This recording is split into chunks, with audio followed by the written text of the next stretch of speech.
Brethren, the presentation that I've taken from Solomon today is entitled Properly Prepared 6 Steps. In summary, an explanation of the origin and meaning behind the 6 steps necessary to ensure that a candidate comes properly prepared for his initiation. For most of us, the preparation of a candidate for entry into a lodge is something that we have either completely forgotten or have begun to so take for granted that it requires a real effort of memory to recall just what was involved. Whilst that may often not be a matter of great importance, because we have an efficient tailor or past master who admirably supervises the preparation, there is still one aspect of this important part of our practice that ought to matter to us, an understanding of why this preparation was done in the first place, and why it is done in this particular manner. So let us look at the 6 points that make up a true preparation of a candidate for Freemasonry on the occasion of his initiation. They are: being deprived of all metal objects, the rearrangement of clothing, the provision of a sandal or slipper, being blindfold, having a cable toe placed around the neck, an encounter with a sharp instrument. We shall consider each of these actions in turn, looking at both the origin of their adoption and also the purpose which they currently serve in teaching a Mason about the society that he is now about to join. Making sure that the candidate has neither metal nor valuable items on his person. This is one of his preparation about which mention will be made in the ceremony that follows, and hence it may seem to need less explanation than the others.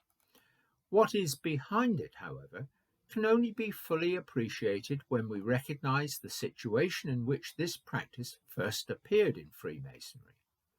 It was in the days of a Mason's Guild Lodge, when the candidates were those who were not ordinary working men, but freemen of a city or borough, and who qualified as fellows of some trade. They had status, the means to run a business and employ apprentices, and were qualified for the offices of local government. The setting for the ceremony was not a working lodge on a building site, but in a finely furnished room within a guild hall or a better class inn. They would have come in their best clothing, expecting to be admitted to what they are sure is the company of their equals, who were also established tradesfolk of the locality. They knew that to join this company was not inexpensive, and they were prepared and able to pay their dues. They had therefore to learn an early lesson.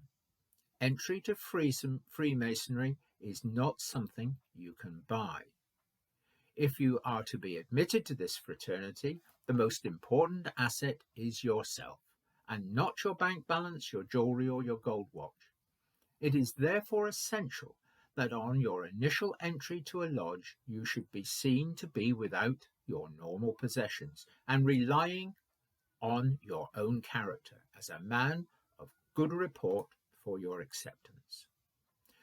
Similarly, just as you cannot buy your way into this company, neither can you force your way into it. If you were accustomed to wear a sword or carry a dagger, as a gentleman might in the 17th century, then this too has to be removed so that you will not be tempted to rely on that part of your normal attire to assist your entry. It is when we consider this background to our practice that we fully appreciate the words at the northeast corner. To evince to the brethren that you had neither metal nor valuable substance about you, for if you had, the ceremony of your initiation thus far must have been repeated. We can now see why, because any variation in this requirement casts doubt over the attitude with which a candidate has entered our midst. In considering the rearrangement of an applicant's clothing, we touch on what is generally regarded as most unusual, as well as most distinctive aspect of becoming a Freemason. The outside world may use this part of our preparation to trivialize our whole involvement, and there may be moments when we ourselves pause to wonder whether such a procedure is really necessary. Indeed, unless we again appreciate what is behind such a requirement as having an open shirt, a bared knee, a cord to retain our trousers if a metal belt or braces are denied, we might well think that this requirement is too far.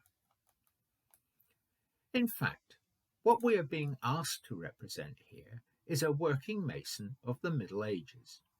He came to work with an open shirt, knee breeches, and a cord around his waist, and it is that impression which the candidate is now to offer.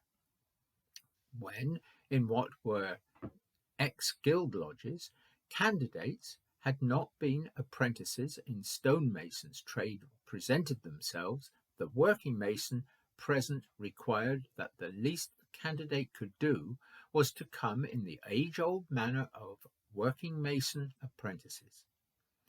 It is this that we are now to reproduce, though in the first accepted lodges there was only one ceremony and one obligation, and the candidates came with both knees bare.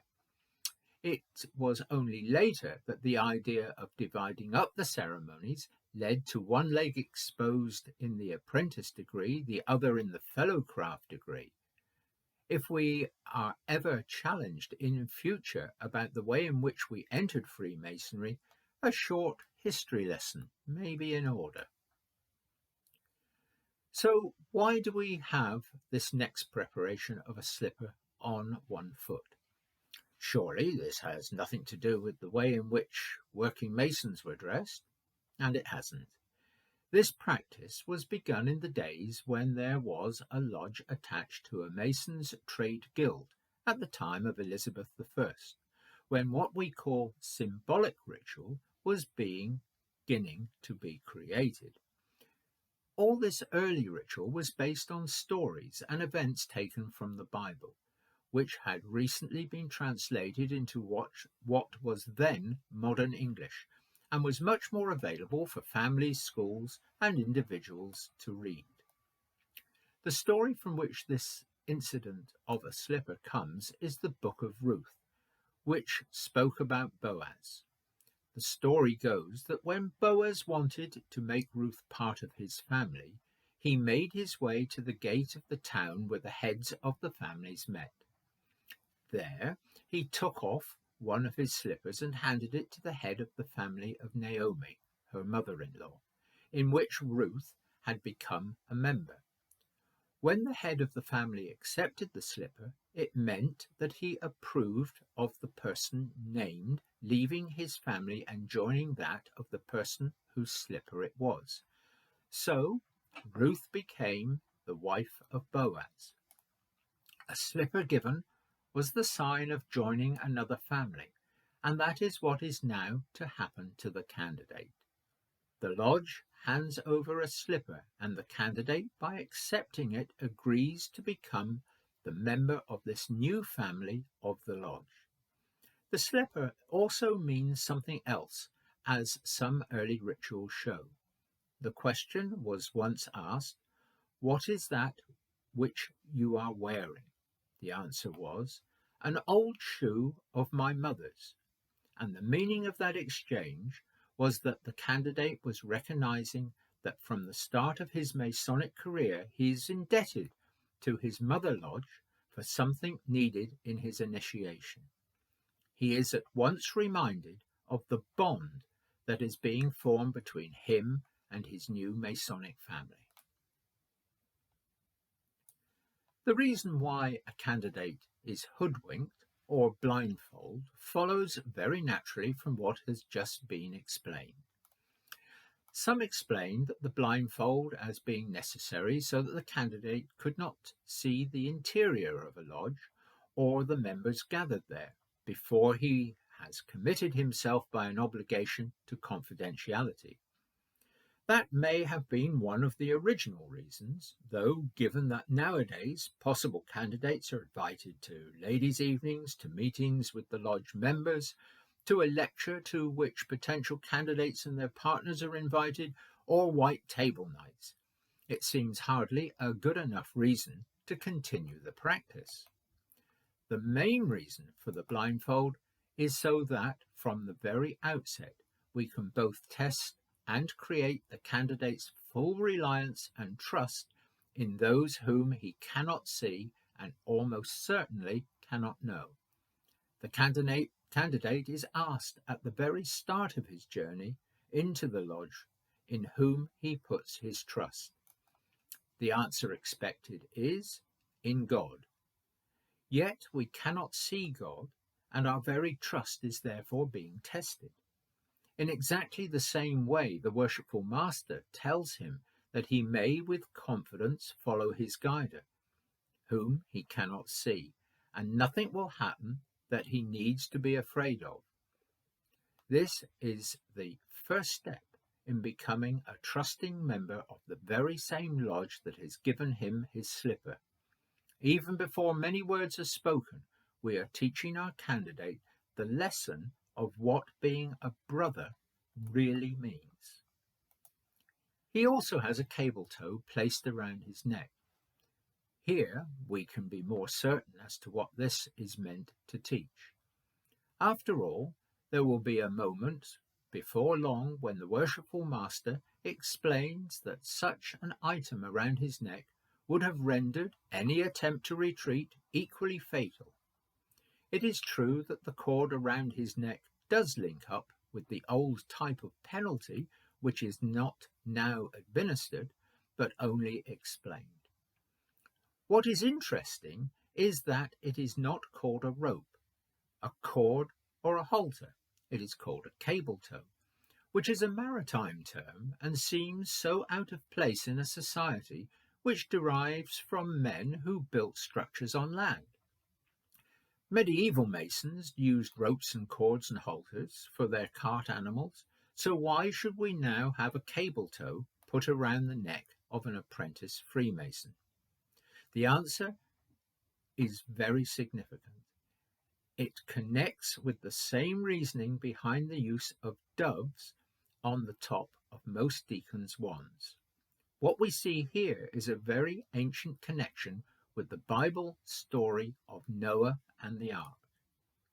Without going into great detail, ancient Freemasons were called the sons of Noah because all the knowledge acquired by Adam was supposed to have been kept in the ark when the flood came, and so those who were able to receive the ancient knowledge after the flood subsided were the sons of Noah. The idea of the ark as the ship that carried all those who obeyed and trusted God to safety was strongly believed in the Middle Ages. That is why the main part of the church buildings that Masons constructed was called a nave, which comes from the Latin word for ship. Moses too created an ark to contain the things that brought the Israelites from Egypt in safety, and that ark was placed in King Solomon's temple. Thus the idea of Noah as the father of knowledge and trust in God continued. That is why we have the cable tow from his ark, and possibly explains why the old form of the penalty spoke of being buried in the sands of the sea a cable tow's length from the shore. The cable tow around the new mason's neck is to teach him that he is setting out on a journey into the unknown, as Noah did, and if he should fail, then he will be lost at sea. The doves of Noah on the deacon's wands are meant to be messengers of hope to the members of a mason's lodge. As he enters the lodge room for the first time, the candidate is gently prodded with the point of a sharp instrument. This is part of another ancient practice, which required that any candidate for a trade of mason had to have all his faculties. To test these, We still ask whether the candidate can see anything. We test his hearing by asking a question and making knocks. We know he can walk because he is asked to follow his guide, and we know he can feel because we now touch his flesh. In early days, as in some Scottish lodges still, he would have smelt incense on the central pedestal. Thus is his preparation complete. He is a fit and proper person to be admitted into a lodge of brother Masons whom he can trust and who trust him. You can now see that what we do by way of preparation are not meaningless and odd. They are ancient and significant. Let us retain them, but let us also explain them. Thank you very much for your attention, brethren. I hope you've enjoyed this particular presentation, and I shall look forward to giving another presentation in around about a week's time. Thank you, brethren.